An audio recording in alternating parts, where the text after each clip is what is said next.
Quand on crée une nouvelle infrastructure de transport, en général, on génère une certaine demande. Alors, c'est contre-intuitif pour un certain nombre de gens, parce qu'on se dit, on va élargir, on va avoir le même nombre de personnes sur la route, simplement ce sera plus fluide. Sauf que le fait que ce soit plus fluide fait changer les comportements.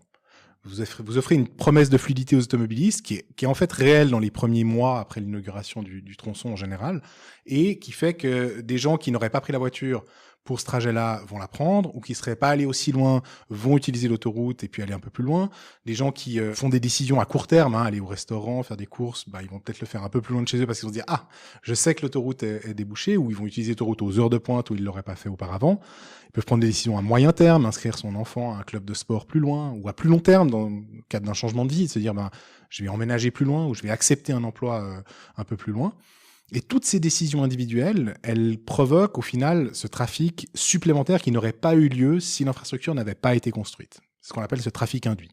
Alors c'est un phénomène qui est relativement contre-intuitif, mais qui est réel, qui est mesuré, théorisé depuis les années 1930, qui s'est constaté à peu près partout dans les endroits où on a fait des aménagements routiers et qu'on les a élargis et qu'on les a augmentés, selon un schéma en général un peu à 3 temps. Il y a l'embouteillage qui commence, les gens qui protestent, les milieux économiques qui disent ça ralentit nos entreprises, les politiciens qui alors se disent il faut agir, on va élargir la route ou on va améliorer la situation, fluidifier, et donc on va créer un contournement ou faire 6 voies au lieu de 4, etc. C'est ce qu'on constate aujourd'hui.